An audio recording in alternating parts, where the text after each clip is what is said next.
Friends, आज हम पढ़ेंगे छत्तीसगढ़ के आधुनिक इतिहास के बारे में। इसमें हम असहयोग आंदोलन के संदर्भ में बात करेंगे। Non cooperation movement. असहयोग आंदोलन के अंतर्गत जितने भी अधिवेशन हुए इसकी चर्चा हम करेंगे। भारतीय राष्ट्रीय कांग्रेस का विशेष अधिवेशन असहयोग आंदोलन प्रस्ताव 1920 कलकत्ता में आयोजित भारतीय राष्ट्रीय कांग्रेस के विशेष अधिवेशन में यह जो है किया गया। भारतीय राष्ट्रीय कांग्रेस का विशेष अधिवेशन 1920 कलकत्ता में आयोजित हुआ। इसकी अध्यक्षता लाला लाजपत राय जी के द्वारा की गई थी। भारतीय राष्ट्रीय कांग्रेस का वार्षिक अधिवेशन 1920 में हुआ। कांग्रेस का वार्षिक अधिवेशन विजय राघवाचार्य की अध्यक्षता में रायपुर में संपन्न हुआ। कांग्रेस का वार्षिक अधिवेशन 1920 विजय राघवाचार्य इसके अध्यक्ष रहे। इस समय जितने भी वकालतों का त्याग, शासकीय सेवाओं का परित्याग छत्तीसगढ़ के जितने भी नेतृत्वकर्ता थे उनके द्वारा किया गया। वकालत के त्याग के संदर्भ में जिले के हिसाब से या क्षेत्रों के हिसाब से जो व्यक्ति शामिल थे उनकी सूची हम देखते हैं।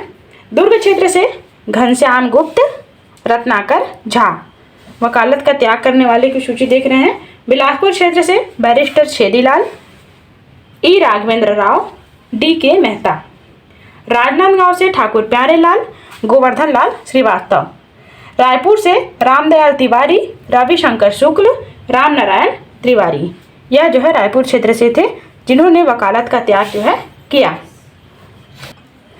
शासकीय सेवा का परित्याग करने वाले लोगों का नाम यदि हम देखें, इसमें नाम आता है यदुनंदन प्रसाद श्रीवास्तव, लक्ष्मी नारायण वर्मा, शिवलाल शर्मा। इनके द्वारा शासकीय सेवा का परित्याग किया गया। उपाधियों का त्याग करने वाले वामनराव लाखे, बैरिस्टर कल्याण जी। इनकी जो उपाधि थी राय साहब उपाधि, इनका त्याग इनके द्वारा किया गया। वामनराव लाखे, बैरिस्टर कल्याण जी। नागेंद्र नाथ डे, इनकी उपाधि थी राय बहादुर। राय बहादुर की उपाधि का त्याग इनके द्वारा किया गया, नागेंद्र नाथ डे के द्वारा। अगला है खादी समर्थन एवं प्रदर्शन। खादी समर्थन एवं प्रदर्शन के अंतर्गत रायपुर में 1921 रावणभाटा क्षेत्र में किया गया खादी समर्थन। 1921 में रायपुर में श्रीमती अंजुम बेगम के द्वारा किया गया। 7 से 15 अक्टूबर खादी सप्ताह के रूप में मनाया गया। धमतरी में 1921 में खादी समर्थन एवं प्रदर्शन बाबू छोटेलाल श्रीवास्तव के द्वारा किया गया। बिलासपुर में देवता दिन तिवारी के द्वारा खादी समर्थन एवं प्रदर्शन बोर्ड का गठन किया गया। इसके पश्चात गौवध निषेध कार्यक्रम 1920-21 महंत नैन दास के द्वारा किया गया। 1920-21 में असहयोग आंदोलन संबंधी अन्य घटनाएं यदि हम देखें, इसमें होने वाली प्रमुख घटनाओं को देखेंगे जो कि असहयोग आंदोलन के दौरान घटित हुई। माखनलाल चतुर्वेदी जी का गिरफ्तारी 1921 की बात है। बिलासपुर में सम्मेलन आयोजित हुआ जिसमें सनिचरी बाजार क्षेत्र में 1921 में यह जो है गिरफ्तारी हुई। इसका कारण था अंग्रेजों के खिलाफ ओजस्वी भाषण दिया गया था। माखनलाल चतुर्वेदी के द्वारा अंग्रेजों के खिलाफ ओजस्वी भाषण दिया गया था जिसकी वजह से इनकी गिरफ्तारी हुई। गिरफ्तारी का जो डेट है 12 मई 1921। इनकी रिहाई 4 मार्च 1922 को हुई। इनकी प्रसिद्ध रचना में सम्मिलित है पुष्प की अभिलाषा। माखनलाल चतुर्वेदी जी की रचना है पुष्प की अभिलाषा। इनके द्वारा कर्मवीर पत्रिका का संपादन किया गया था। अगला है सिहावा नगरी जंगल सत्याग्रह। 21 जनवरी 1922 को सिहावा नगरी जंगल सत्याग्रह हुआ। यह जो है प्रथम जंगल सत्याग्रह था। सिहावा नगरी जंगल सत्याग्रह के नेतृत्वकर्ता थे श्यामलाल सोम, पंचम सिंह, विशंभर पटेल, शोभाराम साहू। कारण है यह जो है सिहावा नगरी जंगल सत्याग्रह का कारण जो रहा आदिवासियों के वन प्रवेश व वन के उपयोग पर प्रतिबंध लगाना। इस कारण से जो है सिहावा नगरी जंगल सत्याग्रह हुआ 1922 में। रायपुर राजनीतिक परिषद का अधिवेशन। राजनीतिक परिषद का अधिवेशन रायपुर राजनीतिक परिषद है अर्थात रायपुर में हुआ 1922 में। इसकी तिथि है 23 मार्च 1922। इसकी अध्यक्षता श्री उमाकांत बलवंत घाटे के द्वारा की गई थी। रायपुर राजनीतिक परिषद के अधिवेशन का प्रमुख उद्देश्य रायपुर क्षेत्रवासियों में जागृति लाना था जिसके कारण जो है यह अधिवेशन किया गया। अगला है पंडित सुंदरलाल शर्मा की गिरफ्तारी।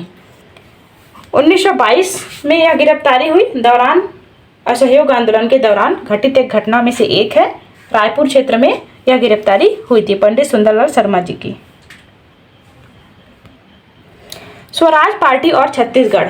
स्वराज पार्टी के गठन का मुख्य जो उद्देश्य रहा विधान मंडलों में चुनाव लड़ना, इस हेतु लाया गया। देश विरोधी विधियों एवं कानूनों का विरोध करने के उद्देश्य से स्वराज पार्टी का गठन किया गया। प्रमुख नेता जो छत्तीसगढ़ से संबद्ध थे पंडित रविशंकर शुक्ल, शिवदास डागा, ई राघवेंद्र राव, बैरिस्टर छेदीलाल, घनश्याम सिंह गुप्त, यह ऐसे व्यक्ति थे, प्रमुख नेता थे जो कि छत्तीसगढ़ से स्वराज पार्टी के गठन के दौरान सम्मिलित व्यक्तित्व थे। अगला है झंडा सत्याग्रह। 1923 में घटित घटना है। प्रथम चरण 11 मार्च 1923 जबलपुर क्षेत्र, द्वितीय चरण झंडा सत्याग्रह की 31 मार्च 1923। दोनों घटनाएं 1923 में घटित हुई, एक बिलासपुर दूसरा जबलपुर। 11 मार्च व 31 मार्च में ही हुई है झंडा सत्याग्रह के दोनों घटनाएं 1923 में।